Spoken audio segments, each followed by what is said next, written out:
magacaygu waa Samiro Jaamac Abdi waxaan ahay Fuad Yusuf Ali islaantiisii baan ahay marka bal Fuad xogtiisa waxaad ka hayso bal nooga waran Fuad xogtiisa horta sida runta adduunweynaha qof uu ka qarsoon yahay ma jirto annagu ba sidaas aanan markii hore xogtiisa waxba uga ogeyn maalintu dalka ka baxan ugu dambeysay nalama tusin ka bacdi 2 bilood iyo waxaan ku qadaadiicna maanta waxaan ku aragtidiisa ma hayno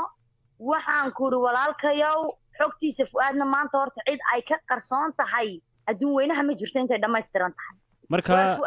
marka xogtiisa aan qarsoonayn adduunweynaha dhan wada ogyahay maxay tahay marka bal si dadka aan ogeynayo fahmaan waxay tahay shalay toole fiidiyogu iska soo duubay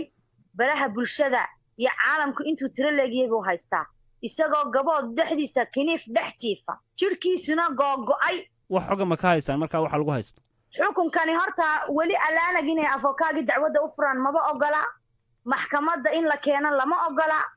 wax alla wax lagu haysto mar hadduu xukunkiiba maxkamad ninkii soo joojineen maxaa laga garan karaa bal idinka markii idinku dambeysay xaguu ku maqnaa waxaad sheegtay inuu mar idinka tegay 2 bilood ka hore maalintii macaa buu naga shaqo tegay cadaalad darradii weligiiba lagu hayay xerada dhexdeeda ayuu ninkii waxaan ku uri dhulka waa confirmo gaadhiyaan ma jiraan buu ku uri sheefow maadaama maanta soo baxayo soo shaqo tegay uu ku uri wiibow gaadhi ii soo diroon caawa gaadhahay wuxuu ku uri gaadhi ma haya soo lugay waa maalintii macaa 7 bayaad bishu soo lugay buu wiib ku uri Fuad Yusuf Ali lugtu ka qaaday Beekaduus wuxuu ku tagay airportkii marka Beekaduus waa xaafad kamid ah xaafadaha Djibouti waa xaafad kamid ah kana durugsan aan magaalada madaxda ka durugsan waxa loo socdaa 2 saacadood baa loo socdaa marka baska la fuushan yahay marka halkii buu ka lugeeyay airportku aaday kadibna maxaa dhacay airportkii markuu aaday annagu 9kii habeenimo fiidiyoga magaalada qabsadeen baan aragnay reesooga marka wuxuu xiran yahay iyo cid uu xiran yahay in wax xoga ma ka hesheen wuxuu u xiran yahay oo dacwadiisa wata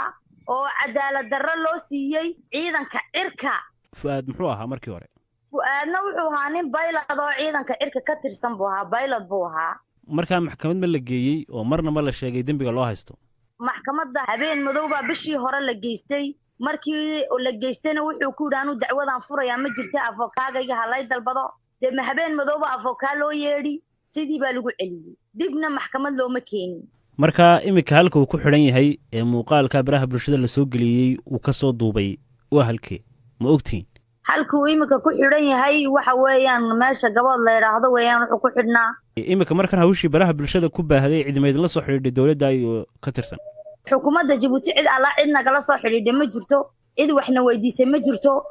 maanta afookaagii wuxuu sugayay in maxkamadda la keeno marka imika goorma idinku dambeysay goor aragtaan oo halka uu ku xiran yahay iyo xogtiisa si fiican aad u heshaan goorma idinku dambeysay maanu aragba anagu wali maanu aragba